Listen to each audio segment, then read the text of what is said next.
Dean of International Affairs of Yonsei University, and I'm Professor of Public Administration at the same university. And it is my great honor and privilege to chair today's afternoon session with distinguished professors from Europe, Japan, and Korea. Let me briefly introduce presenters of this afternoon session. On my right, Professor Joaquin Beltran from the University of Barcelona, and Professor Shinji Yamashita of Tokyo University, and lastly, Professor Sang-Dae of Myongji University. Before we start, I'll briefly read the bios of our three presenters. Professor Joaquin Beltran received his PhD in sociology and political science by the Complutense University of Madrid, Spain. He has done research fieldwork on international migration process at the People's Republic of China, and he is currently Professor of East Asian Studies at the Institute of International and Intercultural Studies and at the Faculty of Translation and Interpretation of the Autonomous University of Barcelona. Professor Shinji Yamashita is currently Professor of Cultural Anthropology at the University of Tokyo. He received his bachelor's degree in Cultural Anthropology from the University of Tokyo, and he has a master's and PhD degrees in social anthropology at the Tokyo Metropolitan University. And lastly, Professor Sang-Dae Hahn is currently Professor at Myongji University, and he established the Department of Korean Studies at the University of Sydney in 1989 in Australia, and lectured on Korean language, Korean history, culture, and overseas Korean community studies. The title of this afternoon's session is Efficiency of Transnational Ethnic Networks, but as a chair I found that the title is not good metaphor for today's topic, but our three presenters will discuss ethnic network issues and transnational network issues, and this will be closely related to the human resource development issues in the globalized era. And I would like make as brief as possible my comment, and I will turn my mic to Professor Beltran.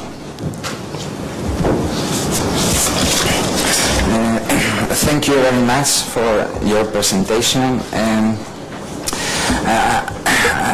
I would like first at all to show my grateful to the organizers, the Secretariat, and the Professor Park Hwaseo that tried to invite me to stay here with you today.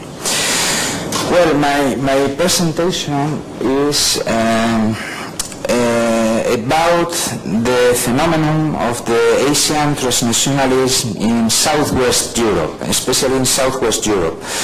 And the subtitle is a border approach. Why a border approach? It's just, I think the perspective, the border perspective is especially useful to apply in the situation of the Asian people in Southwest Europe.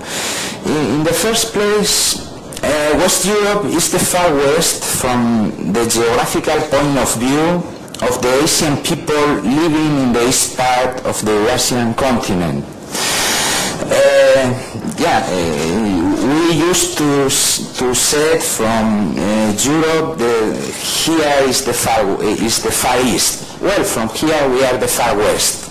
And what is the far west? I don't know if you are if you know the metaphor of the Far West of the United States, that it was one place that was colonized, and it was one border territory ready for new settlements and ventures. The Far West, in this case West Europe and especially Southwest Europe, is as a virgin forest, a new border with opportunities to be grasped and to become successful. Southwest Europe now are in the phase of the migration transition. That means that before we export labor force, and now we receive them. First was Italy, who changed from export to import, then Spain and Portugal just now. In Spain we have the phenomenon very recently, the arrival of more than 3 million people in 6 years, from 2000 to 26. During 3 years arrived 3 million people. And the most important is the domestic labor market has absorbed the new workforce.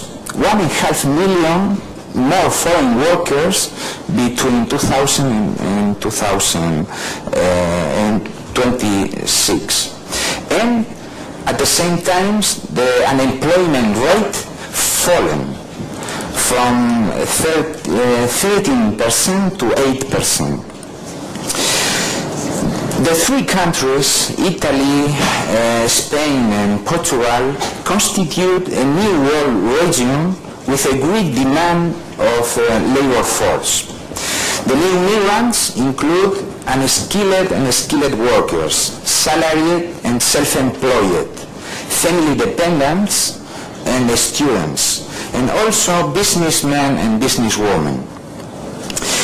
Asia is marginal origin for foreign residents in Southwest Europe, with the exception of Italy, where they represent around 17% of the total foreign population. In Spain, for example, is around 7% of the total foreign population. Most of the immigration comes from North Africa in Spain, from North Africa and Latin America. Anyway, the Chinese in the three countries, in Italy, Spain and Portugal, are the largest Asian community in all the three countries, and they are really a very important community. The East Asian population in West Europe, we can speak, I said, a tale of two transnationalism. What I mean by this?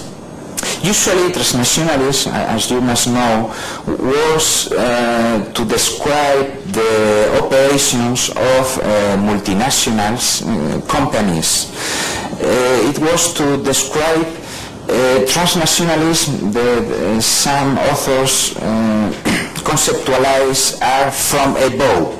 It was one institutional transnationalism, global companies and direct state mediation.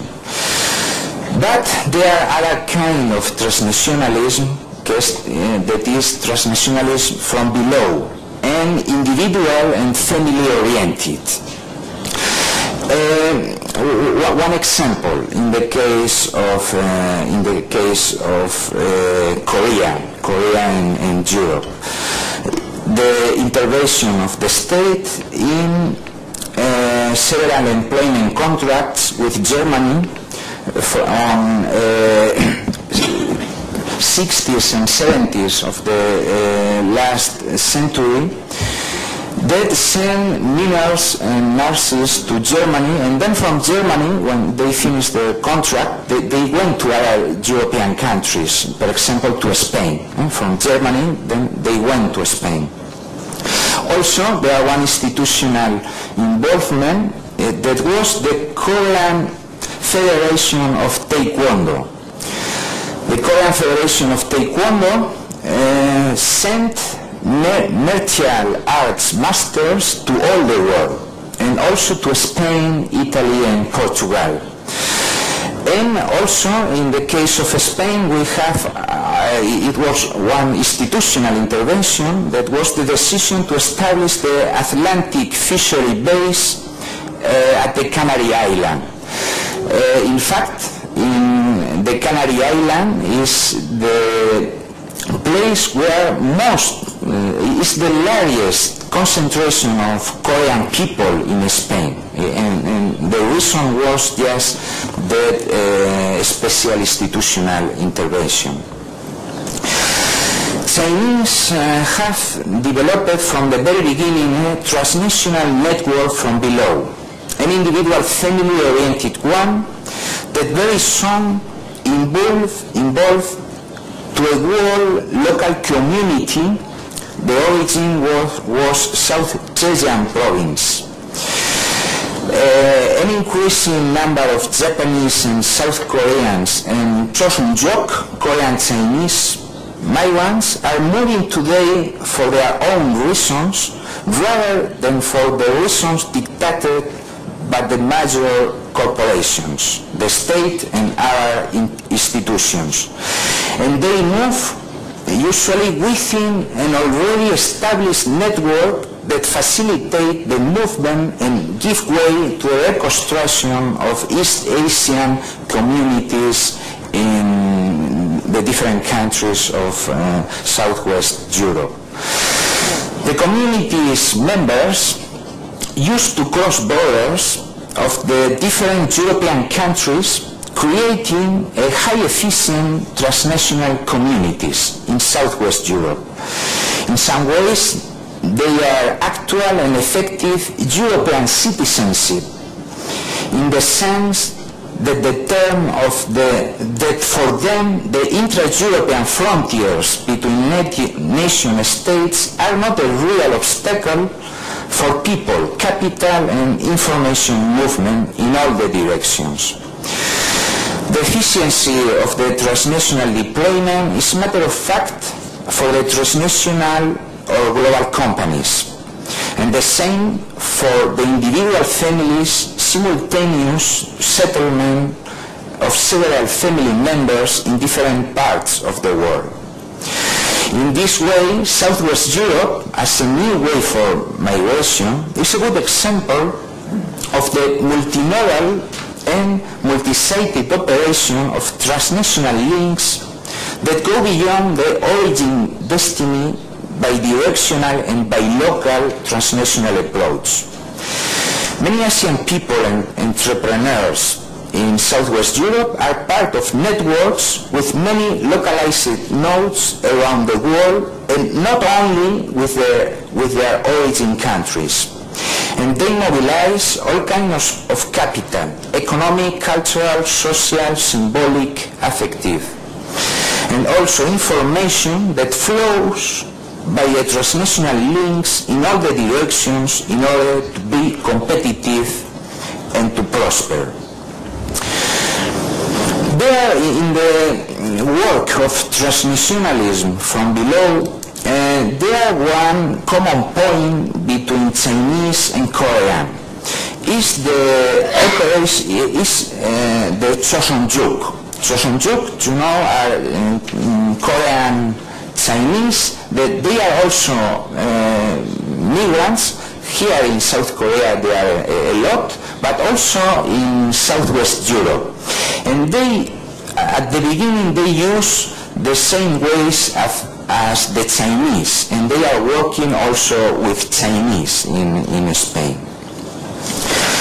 Well, it is interesting to see the movement of Asian people in the three Southwest European countries, because many of them move from Spain, go to Portugal, from Italy come to Spain, from Spain go to Italy, and so on. There are all kinds of movements. Usually the families, especially the Chinese families, with a longer stay stay in Southwest Europe 2, 3 or more generations are the more successful, no? They have more experience and they have more time to accumulate capital, and they at the same time used to be very dispersal. They don't concentrate in one country. 5 brothers and sisters usually stay in 5 different countries in Europe. It's really a very interesting phenomenon. Many Chinese families in Italy have kin in Spain and Portugal, besides are European, North and Latin American countries. With respect to the Korean transnationalism in Spain, well, the Korean community has around 30 years, but the first were students sent by the state in order to learn Spanish. Also, when artists that came attracted, also from Japan, China and Taiwan, various Spanish fine arts and music. But they were very dispersed. One famous from Korea was Hahn, that was the composer of the national anthem. He was in Spain during around 20 years. And also, I explained before, the deployment in relationship with the Korean Federation of Taekwondo. Some Taekwondo masters also became acupuncture and massage, and they open health clinics. There are a lot of health clinics in Spain, Italy and Portugal running by Korean people. Well,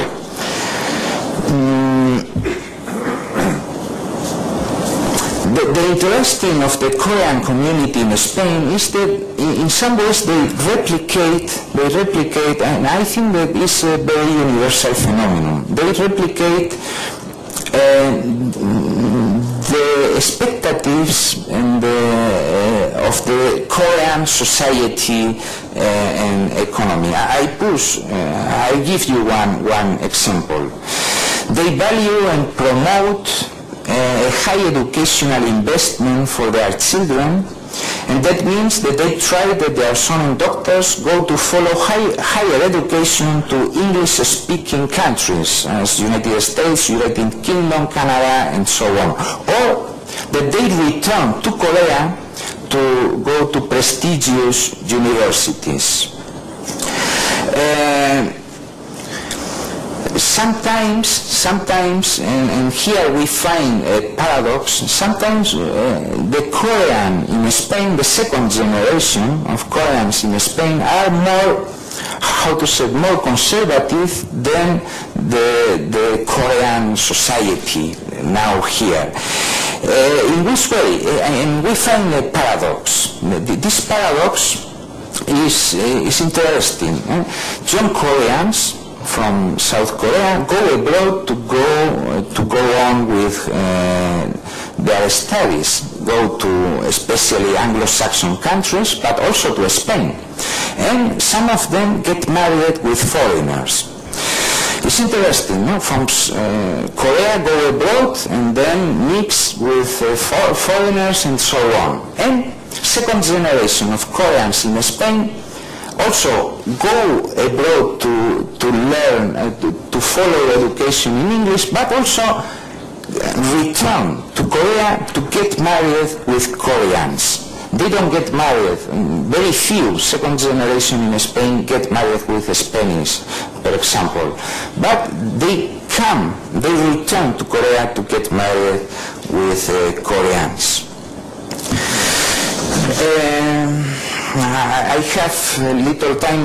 Later we can have a discussion. I just want to finish with explaining you one singular transnational agenda.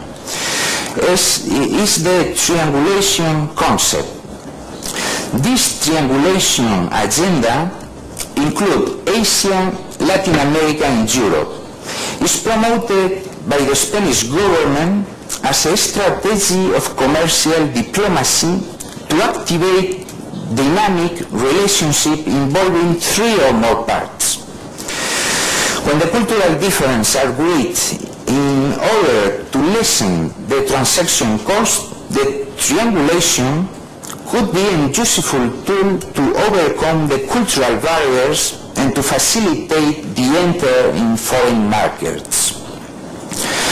The idea is to use the Spanish well-established economic interests in Latin America in order to arrive to Asia via Latin America. The Spanish companies could be a bridge to Asia to arrive to Latin America. Other kind of triangulations would be, for example, the alliance of Spanish companies with Korean ones through the direct investment in Korea, with the aim to enter in other Asian markets due to the good and strategic position of Korea in the region, his competitive advantage over China, less in cost than Japan, and the country's high qualified human resources. The main economic aspects of this Spain-based triangulation process is, in first place, the investment in Asia from the Spanish company subsidiaries in Latin America, or at least to take advantage of the experience in Latin America. The Spanish companies could take into account Latin America as a bridge to Asia. Second, and the second aspect, economic aspect, is the creation of Spanish-Asian joint ventures to invest in Latin America. Spain could offer to the Asian countries his investment experience in Latin America.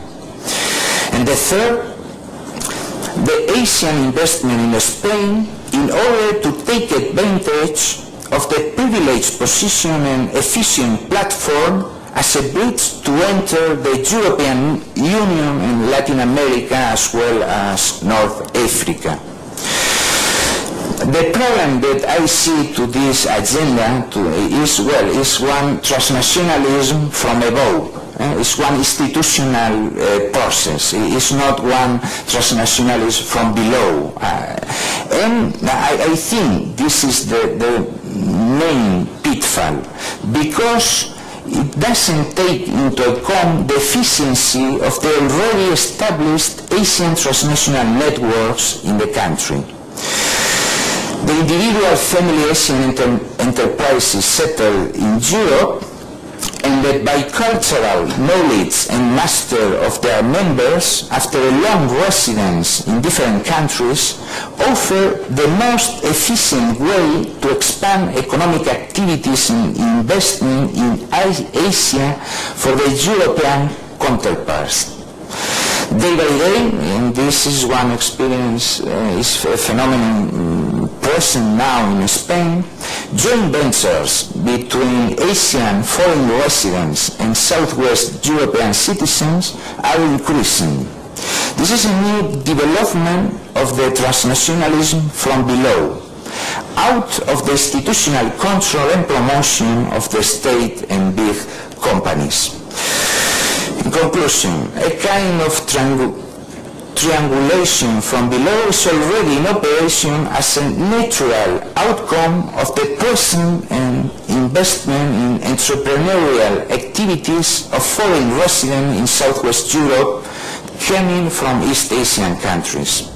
They are a bridge for other Asian people to invest in European countries.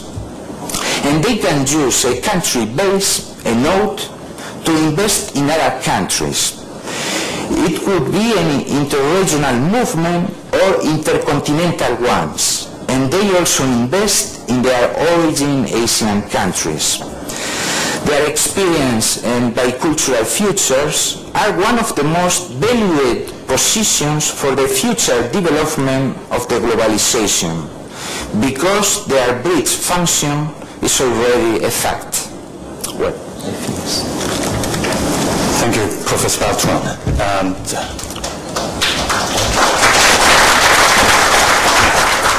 especially I would like to thank for making your presentation in 20 minutes.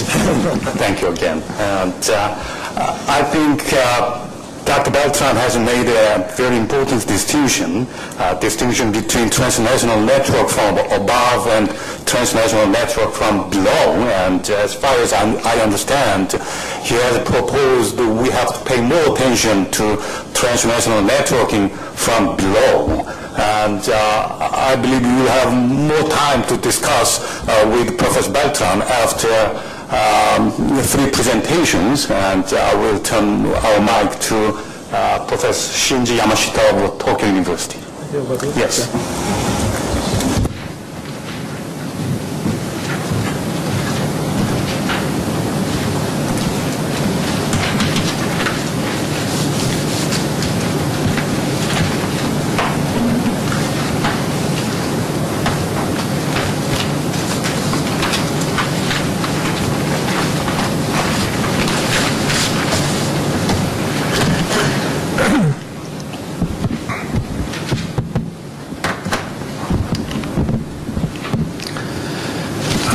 My title is Transnational Human Force from and to Japan in the Age of Global Migration.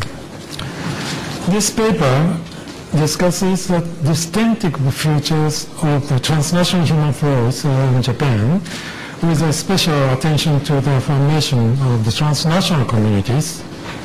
In so doing, I hope this paper contributes to the understanding of the efficiency of the transnational networks, the topic of this special session. An overview.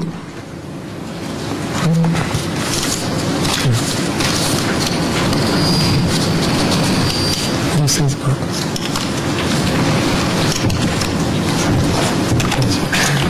yeah, it's okay.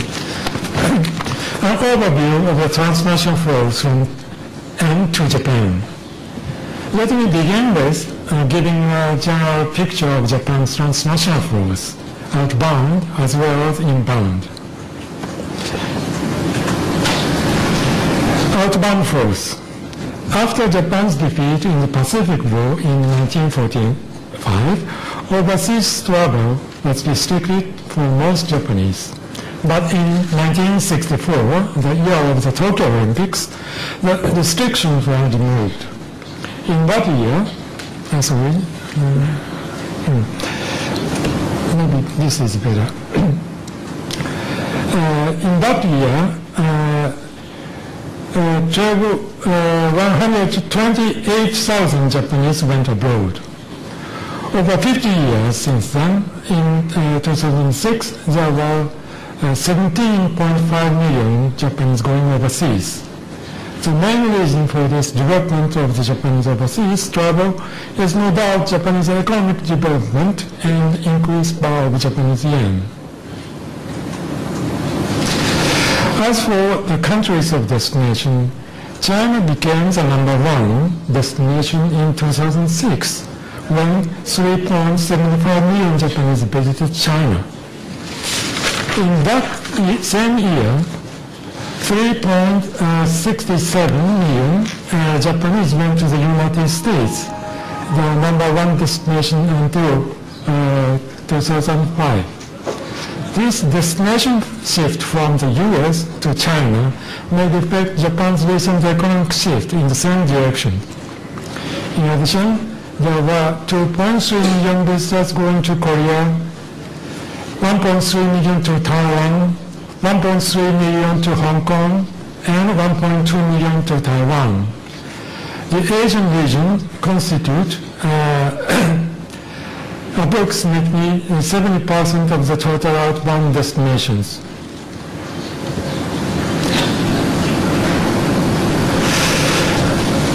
Japanese nationals residing overseas numbered 1 million in 2005. It is quite small in number as compared with the 7 million Korean nationals overseas. They include 310,000 permanent resident and 690,000 non-stay resident. Of both groups, 350,000 resided in the United States, 110,000 in China, and 66,000 in Brazil, a country which was once of the most popular immigration destination for Japanese. In terms of the regional proportions, 39% of the overseas Japanese reside in North America, while 26% reside in Asia. Residents in Asia are now increasing. It is interesting to point out that the ratio of women, 52%, has been higher than men since 1999. It is particularly the case with students. The proportion of students abroad who are female increased from 40% in 1988 to 70% in 1998. In my research on OL Ryugaku, or office ladies study abroad, phenomenon in the San Francisco Bay Area in the late 1990s, I found that they were frustrated in gender discrimination at workplaces in Japan, then decided to going studying abroad. In this sense, studying abroad is a latent form of transnational migrations as well. Inbound flows. Turning to the inbound flows, 7.3 foreigners visited Japan in 2006. The figure has been increasing, but is small compared with 17 million Japanese outbound travelers. The imbalance of in and outbound has been a problem.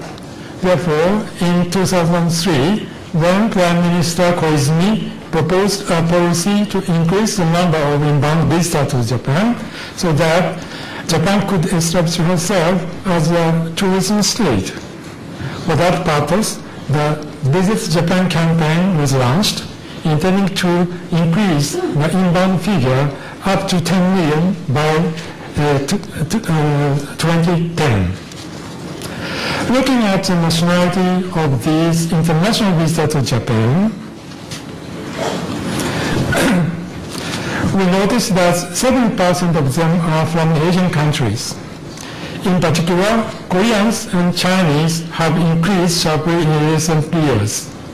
The top 5 countries in 2006 were Korean, 2.1 million, Taiwan, 1.3 million, USA, 820,000, China, 810,000, and Hong Kong, 350,000.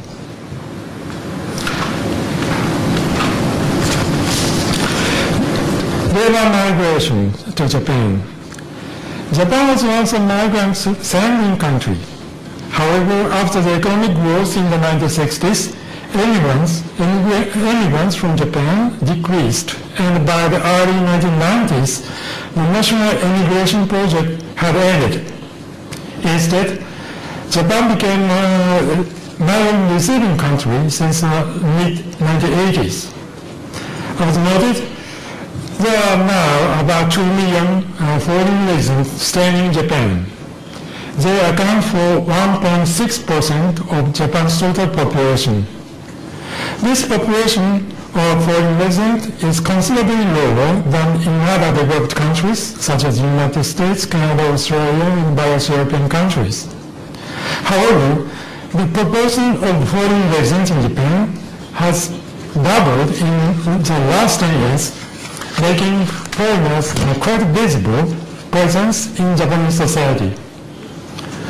According to Stefan Kassel, who is in another session now, with the new 1990 immigration law, Japan closed the front door to foreign workers but opened a number of legal side doors, such as free admission of Nikkei, Japanese descendants from Brazil and Peru, Kenshusei or trainee who are allowed to work in factory for the purpose of job training. Shugakusei were language students enrolled at the Japanese language schools who are allowed to work for a certain number of hours. And entertainers, women recruited mainly from the Philippines as dancers and hostesses. There are three major characteristics of current foreign residents in Japan. First, about 70% of them are from Asian countries, particularly Korea and China. Koreans, the largest group at 600,000 in number, 29%, including the 450,000 Korean origin minority, Zainichi Hankook Chosenjin, who are a result of the colonial labor migration. Most of them are in the third or fourth generation now. On the other hand, most of the Chinese, the second largest group at 560,000 in number, 27%, are newcomers and increasing rapidly. In the near future, there will be the largest group exceeding Koreans. Chinese are a major group in Ryugakusei university students, Shugakusei language school students, and Kenshusei trainees. Second, Nikkei migrants, particularly those from Brazil, flowed into Japan to the extent that Brazilian population has become at 310,000 persons, 15%. The third largest group. They have come to work as factory workers in cities such as Hamamatsu, Aichi Prefecture, a place of Toyota, or Izumi, Gunma Prefecture. Third, women, particularly from the Philippines, have been special needs. Being called Japayuki, Japan girl, they work especially in entertainment sectors such as karaoke bars and nightclubs. There are about 190,000 Filipino residents in Japan, of whom about 80% are female. However, since 2005, the issuing of the entertainer's visa has begun to be restricted due to the U.S. government criticism of human trafficking in Japan. So the entry of the Filipinos with entertainer visa is greatly reduced now. Furthermore, there is a phenomenon of import of Asian brides. In Japan today, young Japanese women often do not seem to find positive reason to get married, and so they are reluctant to do so. Moreover, in some villages where the depopulation continues, the exodus of women to the cities has led to the birth of young women, and it is common that brides are being imported from places such as the Philippines, Sri Lanka, and China.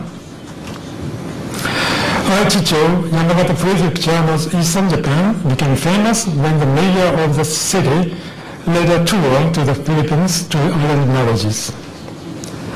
These guest worker issues now deserve special attention in relation to the coming of the accelerated aging society. Japanese society is likely to face more labor force problem due to age, regularly described as Shoshi Koreika Shakai, a society with an aging population due to the low birth rate. This will be the case, especially with the sector of IT technicians and care workers. For the latter, Filipinos may begin to shift from the current entertainer sectors to the nursing sectors on the basis of the Japan-Filipinos Economic Partnership Agreement that was signed in last year.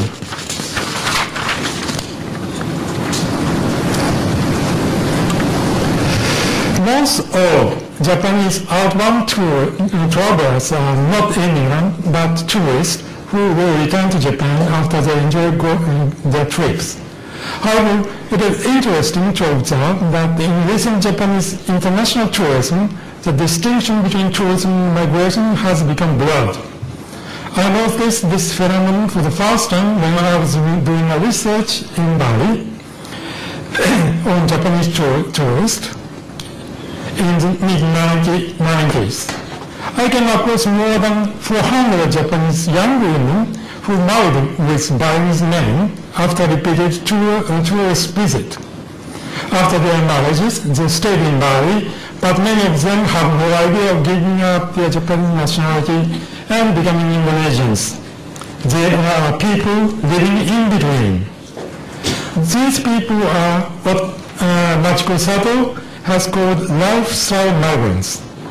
This may be the case as well with a long-stay tourism in which retired elderly people have been moving to foreign places such as Hawaii, Australia, Thailand, and Malaysia in search of meaningful lives after retirement. What then are the socio-cultural products of these transnational flows? Socially, one could point out the formation of transnational communities that exist beyond the nation state. James Claude, American cultural analysis, points out that for the people who spend their lives traveling back and forth between the Caribbean and Brooklyn, New York, the question which has been asked is not so much where are you from, as where are you between. The kind of this lifestyle cannot be understood in terms of the static categories of the ethnic group and culture in which it is assumed that a particular people living in a particular area will share a particular culture. Rather than living within their cultures, these people live betwixt and between cultures. International marriage also results in this kind of living in between. In 2006, the international marriage rate in Japan has risen over 5% on average and 10% in Tokyo, where the rate is still low compared with Taiwan, 33%, and Korea, 14%. Regarding the case of the Philippine-Japanese couples, the Japanese journalist Hisada described the vividly and wrote, and the close relationship between Japanese men and Filipinos through marriage, the Filipinos' powerful Asian energy will change Japanese attitude toward Asians in Japanese society. When I interviewed her in 2000, Hisada told me that it is changing much faster than ever thought. Now the marriage of men, even early men, to women from the Philippines has become so common that it has come to be accepted without any great reluctance by Japanese society. Further, she observes, in the meetings of schools which Filipino mothers attend, something happens when allows closed Japanese society to open to allow the fresh air to come in. Japanese society is thus changing its boundaries within the social cultural processes of the contemporary transnational migration. We can observe hybridization process of Japanese society abroad as well. Japanese community in many countries abroad are very closed and hardly likely to mix at all with the local society. However, in the case of Bali, what is remarkable is that Japanese women who have married Balinese men participate in the Japanese association and play a role in opening up the association to Balinese society. About 200 children of mixed parentage learn Japanese at the Nihongo Gakko Japanese school run by the association in 2006. Conclusion. In 2004, the National Museum of Ethnology in Osaka held a special exhibition called Taminzoku Nihon, or Multi-Ethnic Japan. The key word was kyosei, or living together. However, Harumi Befu pointed out that habitus of homogeneity ideology still prevails in the mind of most Japanese. Befu suggested for possible scenarios for Japanese future that represent a range of options from homogeneity to the multiculturalism. 1. Continuation of the homogeneity ideology, leading to the exclusion of foreign residents. 2. 2, keeping the present situation in which Japan accepts a foreign resident at the peripheral sectors to the dominant homogeneity ideology. 3, partial recognition of pluralism as an ideology, giving an official citizenship multiculturalism in parallel with the homogeneity ideology. 4, exclusion of the homogeneity ideology leading to multiculturalism as a mainstream in Japanese society. Of these scenarios, Bell suggested the third, partial recognition of pluralism as an ideology, as the one Japan is most likely to take. I also think that this is realistic. Japan will, in this way, head towards a multicultural society while learning to live together in one world. This phrase, learning to live together in one world, is an unfinished book title by the American anthropologist Margaret Mead some 60 years ago. She planned to publish it during the Pacific War, but the U.S. atomic bombings of Hiroshima and Nagasaki prevented her from doing so. Living together is easy to say, but difficult to practice. But there may be no other way than we keep learning together within the limits of the globe. In this respect, transnational communities and transnational networks embedded with a community, which I have discussed in this paper, may be an important area in which we could learn to live together as part of globalization from the below. Thank you.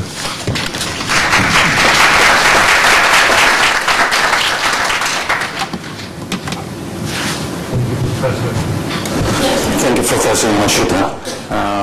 Lastly, we would like to hear from Professor Sang-Dae of Myongji University. Thank you, Chairman Hahn. Actually, Chairman Hahn is closely related to my close friends. So, as a junior side, I'm very glad to see him here.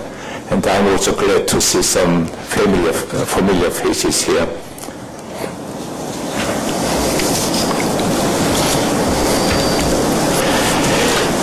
In the age of globalization, the flow of people, commodities, and capital across national borders is common.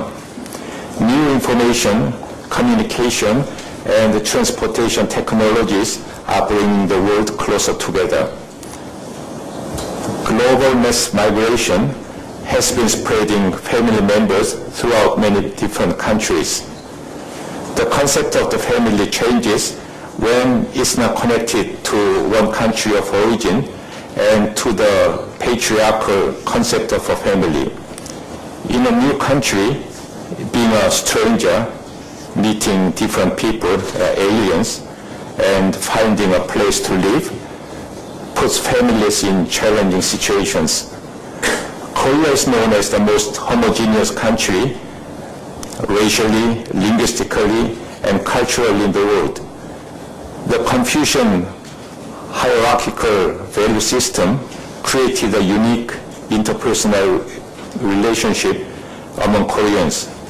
The second generation of Korean migrants are raised and educated in different countries. They're born there, and their value system is quite different from that of their parents. North Korea still preserves and practices traditional customs after the socialist state experience for more than 60 years. That was amazing. I was surprised. There are certain Korean value systems and ways of thinking. I wonder how much it will contribute to the unification and the solidarity among Koreans. What can be the role of overseas Koreans be for unification? What are the prospects of utilizing North Korean manpower to meet the South Korean capital and techniques before unification? There was some big news which has drawn the attention of overseas Koreans lately. First was Inter-Korean Summit meeting in Pyongyang. The South Korean President Hyun made a 3-day visit to Pyongyang only 3 weeks ago, from the 2nd and the 4th October this month. The talks between two leaders of Korea signed for an 8-point joint declaration. It was second inter-Korean summit meeting, first was Kim Dae-jung.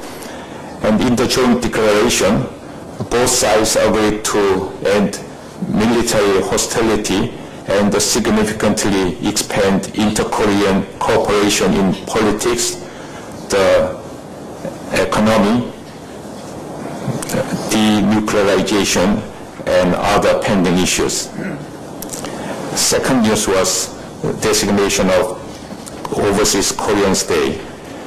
The Korean government designated October 5th as Overseas Koreans Day to show the nation's attention and interest in ethnic Koreans, to foster a sense of identity and pride. Famous Korean overseas artists were invited to perform at various places in Korea to commemorate the declaration of the Overseas Koreans Day between 4th and 7th October. Coincidentally, it was the same day that President Roh Moo-hyun came back from Pyongyang. Third news was Koreans overseas were achieving suffrage from 2009. About 3 million Koreans overseas can vote in elections as early as 2009. Many Koreans live in foreign countries. According to the government statistics, 1.7 million Koreans hold permanent residence in their residing countries. The National Assembly asked to revise the election law next year. The relations between Korea and overseas Koreans. Dispersion of the Korean diasporas. According to the official announcement of the Korean government, there are 7,040,000 Koreans living outside of the Korean peninsula as of 5th October 2007. It was announced less than 3 weeks ago. Korea is one of the highest immigrant populations. They live in 174 nations in the world. However, the majority, about 90% of them, are concentrated in 4 most influential countries for the Korean peninsula, such as China, the USA, Japan, and CIS. Historically, Koreans in China, Russia, and Japan are involuntary migrants, and Koreans in America, Europe, and Oceania are voluntary migrants. Global Korean Network.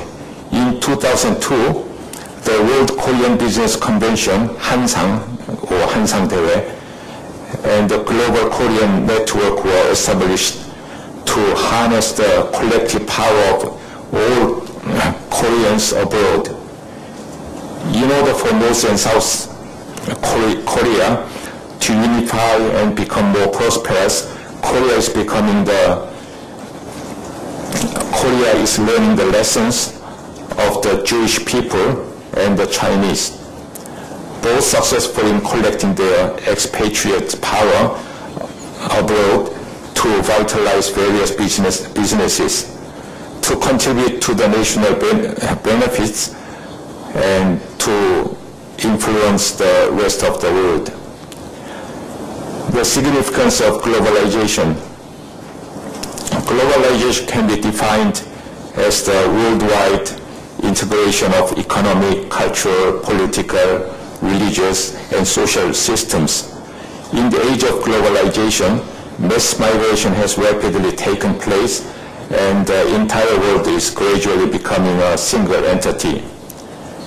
Family members are spread out over different countries. Since the segregation of family members, they don't live in the same country. The number of foreigners in South Korea exceeded 1 million this year. There are more than 1 million foreigners in Korea now. The relation between South and North Korea, historical background. The official ceasefire began in 1953. It created the Korean demilitarized zone and the Northern Limit Line, NLL. Many of the incidents occurred at sea due to border disputes.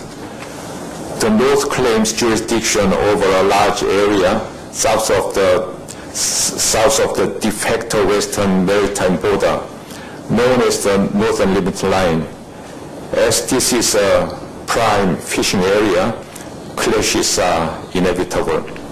In addition, the North claims that the territorial waters extend for 50 nautical miles, that's 90 kilometers, from the coast, rather than the 12 nautical miles, 22 kilometers, recognized by other countries. Isolation of North Korea. North Korea and United relations developed primarily during the Korean War. But the recent years, they have been largely defined by the United States suspicions regarding the North Korea's nuclear programs and North Korea's desire to normalize relation with the U.S. to prevent the imminent U.S. attack. Although hostility between the two countries remains largely a product of Cold War politics. There were earlier conflicts and animosity between the U.S. and North Korea. North Korea has been isolated by the economic sanctions for developing nuclear weapons. Economic prosperity of South Korea. The economy of South Korea is the 12th largest in the world in terms of market exchange nominal GDP as of 2006. In the aftermath of the Korean War, South Korea grew from being one of the world's poorest countries to the one of its richest.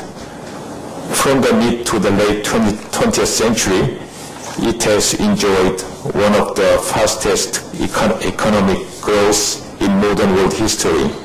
The nation's per capita gross national product has grown from only 100, it was less than 183, as far as I remember, in 1963 to 24,500 in 2007. This phenomenon is called the miracle on the Han River, 한강 기적. The South-North talks. In 1983, the Taiwan government abolished martial law and allowed its citizens to visit their relatives in China, which in turn provided opportunities for Taiwanese businessmen to invest in China. Beginning in 1979, China started an open door policy. If the techniques and capital of South Korea and the manpower of North Korea unite, it will be beneficial to both parties. Two South Korean presidents visited Pyongyang to develop a new inter-Korean relationship. Kim Dae-jung in 2000 and Roh Moo-yeon in 2007, respectively. The declaration of the 2007 summit shows that South and North Korea will take a leading role on the Korean peninsula, such as in talks involving many parties to formally end the Korean War. But South-North Korean relations must be regarded more as international relations than as relations that concern only two countries. When President Roh Moo-yeon left for Pyongyang, he said he would bring back a lot of work for the Korean Express Corporation and the Korea Land Corporation. He kept his promise. The two-step development of Kaesong Industrial Park, development of Baekdu Mountain Baekdu, tourism, the building and repairing of expressway and railways, and the building of complexes in Haeju and Nampo. These will take years to complete. The question is time and cost. A project with huge budget needs legislative approval. Noon has only 4 months left in his term.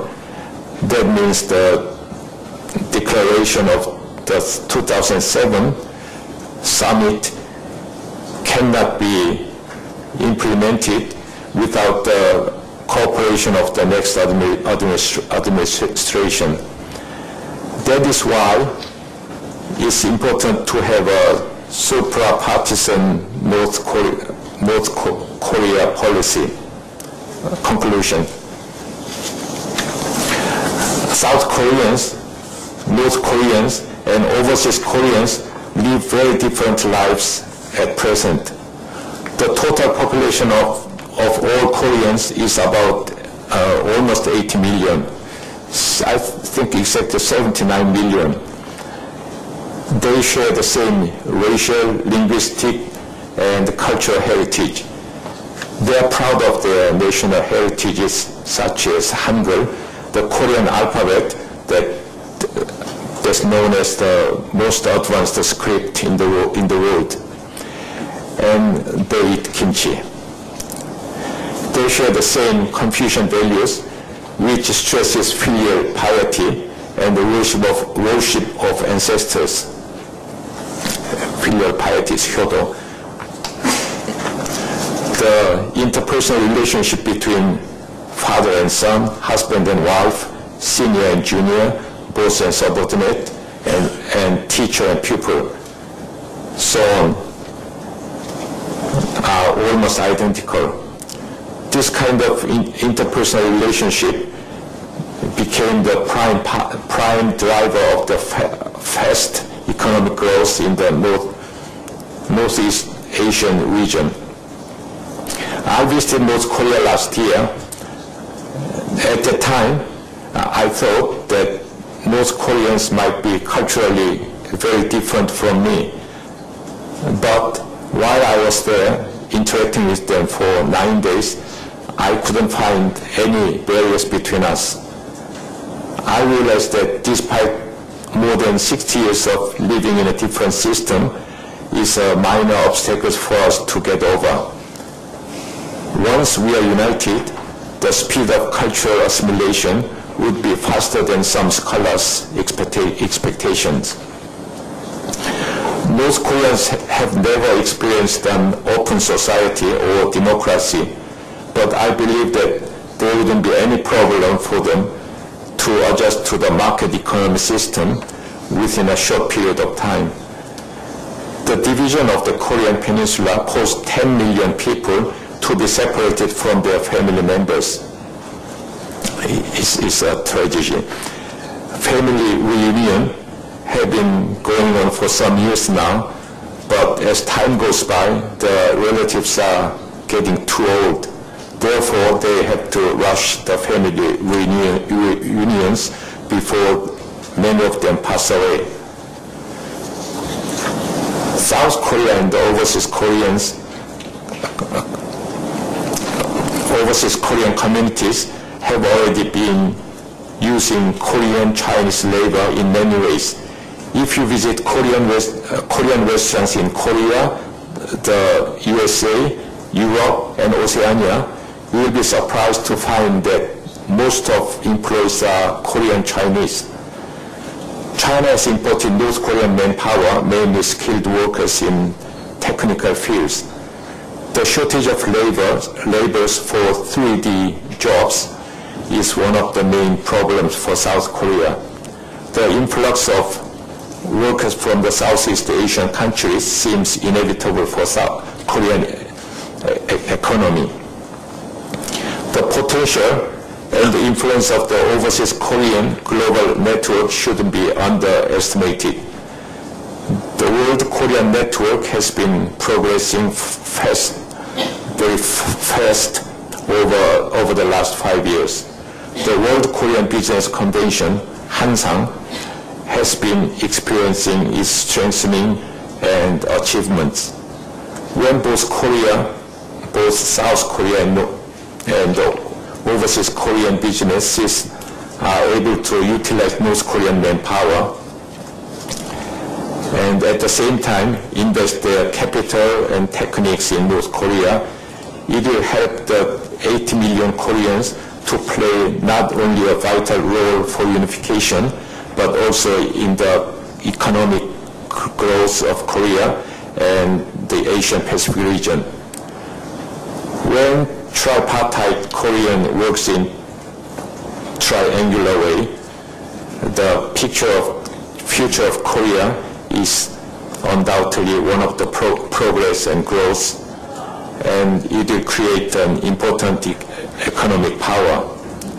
My assumption is that the biggest obstacle for unification is seniors.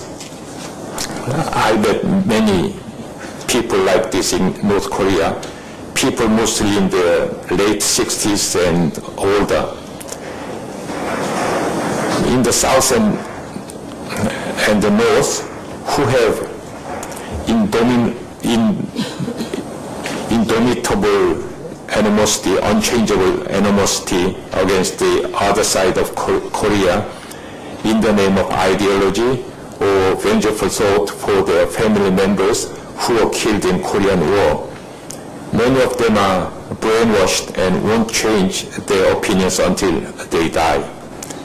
No matter how, the most important factor is that taking the first step of mass economic cooperation between South and North Korea will expedite and clear the road to unification. It will gradually solve all the problems between two Koreas. Once the walls are torn down and Koreans are gathered together, the potential of Koreans who share the same cultural identity and value system will achieve unification and further economic progress.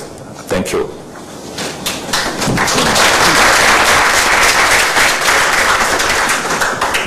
Thank you, Professor Hahn. And fortunately, we have no formal discussion in this session, and it means that we have more time to interact with audiences on the floor.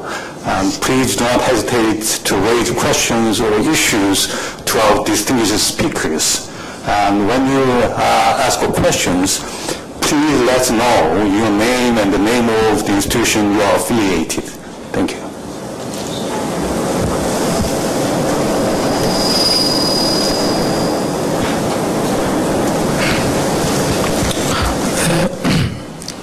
한국어로 해도 되겠죠? 저는 포천 다문화가정지원센터에서 일하고 있습니다. 모든 말씀 잘 들었고요. 신지 야마시타 교수님께 질문하겠습니다. 일본에서 다문화주의로 전환하는 데 있어서 다민족주의를 받아들이는 일을 가장 높은 시나리오로 보고 계신다고 말씀하셨는데, 지금 한국에 100만 명 이상의 다문화인이 있고 실제로는 150만에서 불법 체류까지 하면 더 많을 것으로 예상이 됩니다. 특별히 합법적으로 들어와있는 국제고령으로 들어와있는 분들 가운데 여성들에 있어서 귀화 문제, 특별히 귀화 정착에 관한 문제가 법무부의 정책과 단체 간의 과정에 있어서 많은 부딪힘이 있습니다. 일본에서 사회통합 과정에서의 특별히 귀화하려고 하신 분들에게 법 법적으로 어떻게 대처하는지, 또 이런 문제가 있다면 어떤 문제가 있고 그런 문제들을 어떻게 해결하고 계시는지 듣고 싶습니다.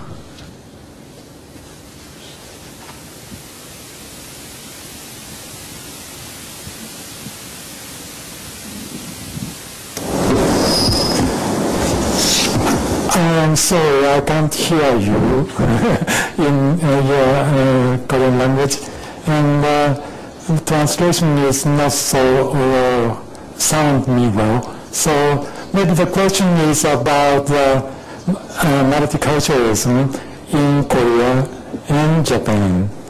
And you said about citizenship, that is a quite important thing on which research is not well done. So if you count on citizenship, we should do much more research. But I'm talking today on the level of just ideology. And ideology is, maybe in Korea as well as in Japan, is accepted. Korea is said one of the most homogeneous countries in the world, and Japan is maybe the case, but now in Japan we are discussing homogeneity of Japan in different ways. And if you look at the history of Japanese history, Japan is not one nation country. In old times, Korean people and Chinese people came to Japan and Japanized. So actually, Japan is a hybrid place. So if you recall that fact, maybe the way of discussion will be different. But maybe the citizenship is another thing. So just let's the question open. I'm sorry, I don't know about the Korean situation well, so please, you can tell me about that.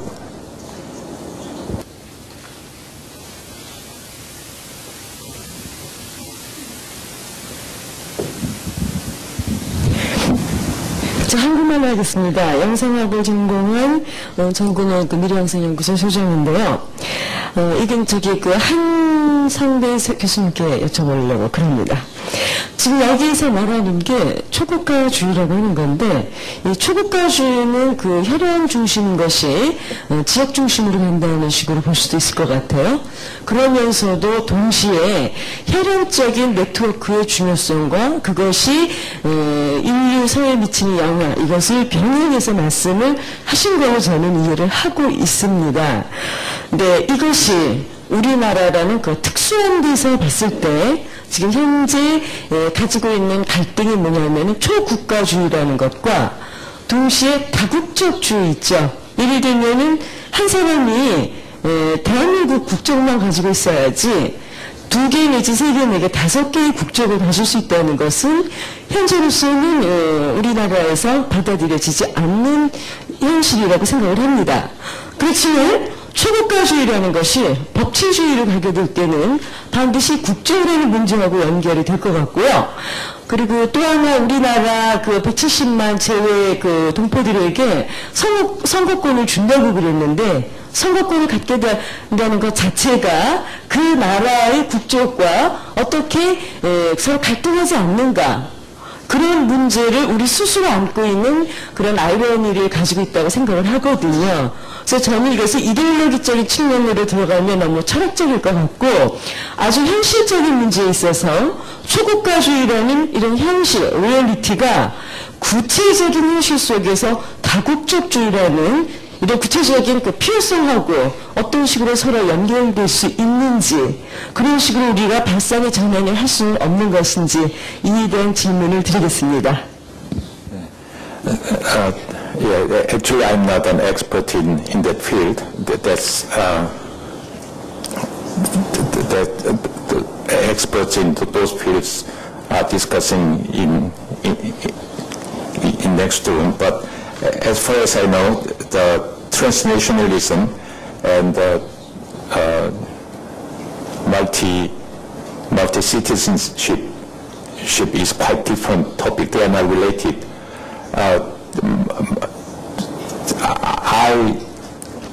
I'm a supporter of having dual citizenship.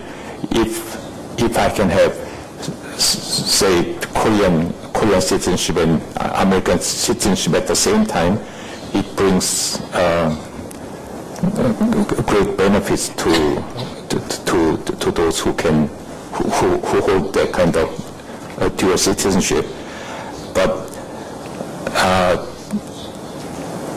you said 1.7 million Koreans are holding, they are going to vote for elections, and you said they have different citizenship, but they are not. They are holding Korean passport. They hold only permanent residence in their residing countries. 그래서 그 국가에서 영주권만 갖고 한국 여권을 갖고 있는 사람들이 한국 국적을 갖고 있지, 그 사람들이 국적하고 클래시 되는 게 없어요. 그래서 there wouldn't be any clash for that. 그리고 제가 그 질문에 대한 답은 제가 전문가가 아니라 피하겠습니다. 그리고 초국가주의하고 다국적하고는 상관이 없는, 그러니까 it's two different topics. Since I don't know how to relate them. 그 초국가주의는 세계화 현상으로 나오는 그 많은 이동과 인간 노동 자본의 기술 자본의 이동에서 나오는 현상이고, 다국적주의는 전혀 다른 문제입니다. 그러니까 제가 질문을요, 영주권을 갖다 잠깐 착각해서 말씀드렸는데, 제가 보기에는 한 교수님께서 이분의 전공이신지 아닌지는 저는 잘 모르겠고요. 덧붙여서 하나를 더 말씀을 드리고 질문을 하고 싶으면은, 그것은 뭐냐면은, 다양한 국가에 간다는 것은 자기 정체성 문제에 있어서 자기 민족이라는 혈연에 의한 하나의 정체성, 이 부분하고, 또 하나는 다양한 나라에 있게 되면은 다양한 정체성을 갖게 된다는, 좋게 얘기하면 굉장히 자기 속에서 다양한 정체성을 소화할 수 있는 그런 인간이 된다는 얘기인데요. 결과적으로 이 정체성 문제에 있어서 볼 때 이렇게 쉽게 넘어갈 수 있는 것인지, 이 부분은 한국 사람만이 아니라 다른 나라에도 마찬가지겠지만, 특히 전 세계에서 가장 높은 제1의 거주민을 가지고 있는 한국에서 볼 때는 아주 다양한 정체성을 갖는다는 것이 단일 민족이라는 하나의 단일 정체성하고 병행시켜서 나아가 소화를 시킬 때 굉장히 큰 그 국력이 될 수 있다고 저는 생각을 하거든요. 이 혈연주의를 어떤 식으로 극복해서 다양한 정체성을 우리가 수용할 수 있을 것인가, 거기에 대해서 방편이하고 지금 당장 말씀해 주실 수는 없겠지만 그 부분에 대해서 잠깐만 얘기해 주시면 좋을 것 같아요.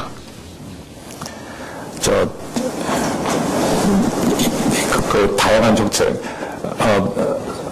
multinational identity. When we migrate to another country, we are holding Korean national identity, and as we live there for a long time, we can become bilingual, then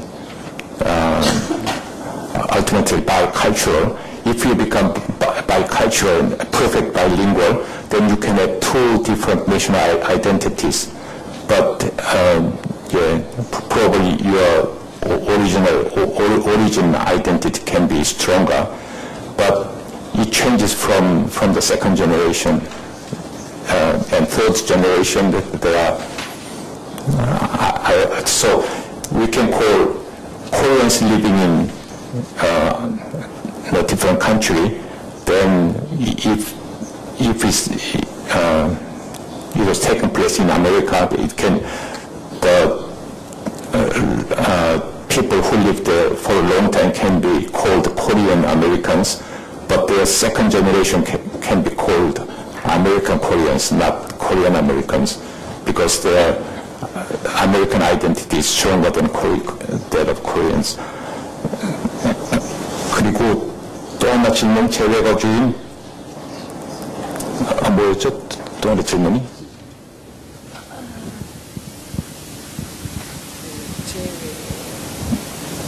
네, 지금. 여쭤보면요, 같은 범주라고 할 수도 있겠는데, 같은 범주라고 할 수도 있겠는데요.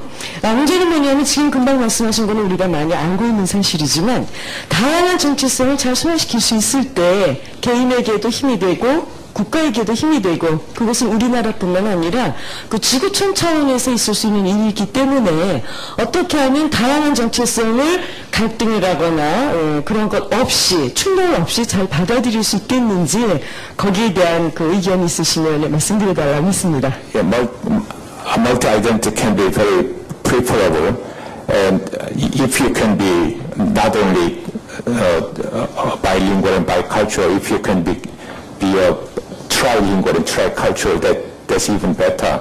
In Europe, I saw many people are like that, but we're very unique and strong culture, so it's very hard for Koreans to have practically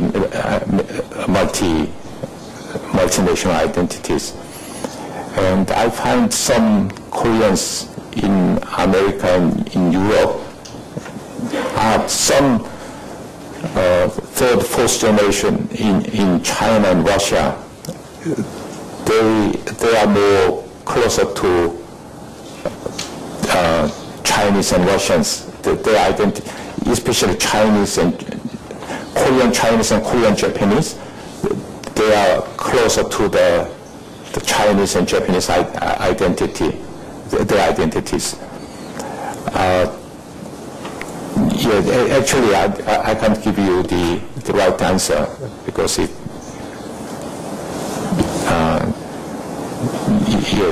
probably there is no answer for that.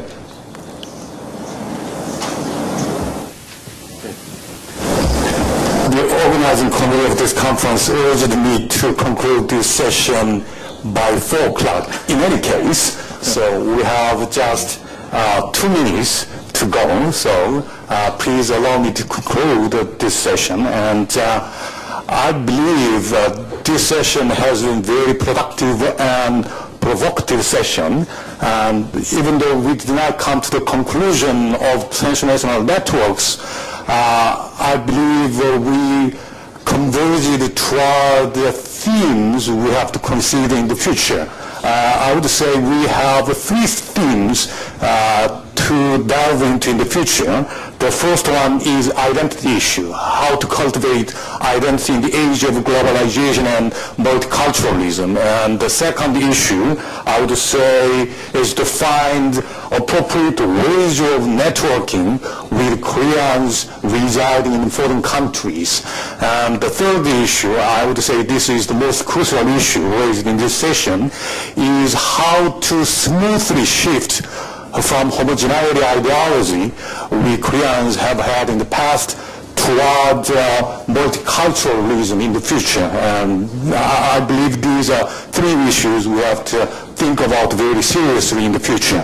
And as a chair, I'll conclude this session, and I would like to thank our distinguished speakers, and I would like to thank everyone on the floor for your patience, attention, and cooperation. 저기 한국말로는 게 낫겠네요.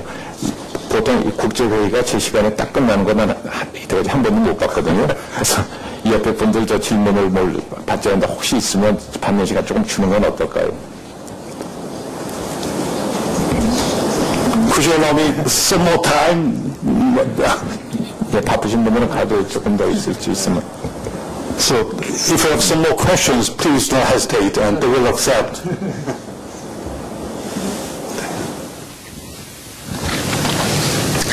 Hello, I'm Myongji, attending Myongji Foreign Language High School. I'm very honored to be here, and my question goes to Professor Shinji Yamashita. And you said during your speech that there are 600,000 people, Korean people residing in Japan, which includes 450,000 transcendings, and you use the word transcending, but as long as I know, this word contains a negative connotation against Korean people. It seems quite the same as we call African American as Negroes or something like that. So, with all due respect, don't you think you should have more neutral choice of word if you are to talk about transnationalism?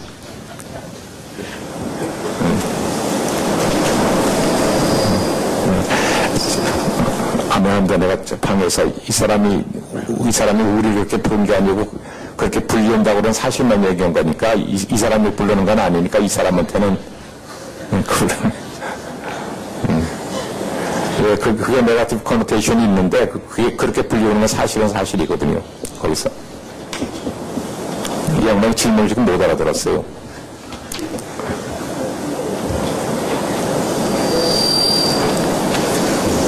I think you can raise questions after this session. Yeah. You can raise the question personally. Yeah, that will be final question.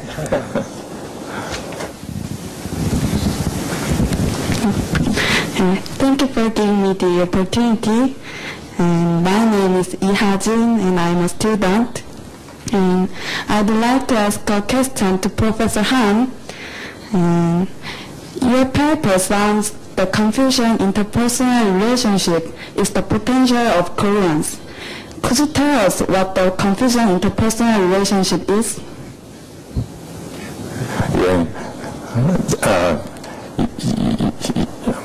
Yes, that's true. Confucian interpersonal relationship is potential of Koreans. It takes years to explain what Confucianism is, but it's based on filial piety, shodo, and the younger ones, juniors, have strong duties of reverence, respect, and service towards the older ones, their parents and elders, and parents and elders show their concern to the juniors. That's the basic interpersonal relationships. It's quite different from Western interpersonal relationships. Thank you very much. Thank you very much. And finally, I will conclude this session. Thank you. Thank you very much.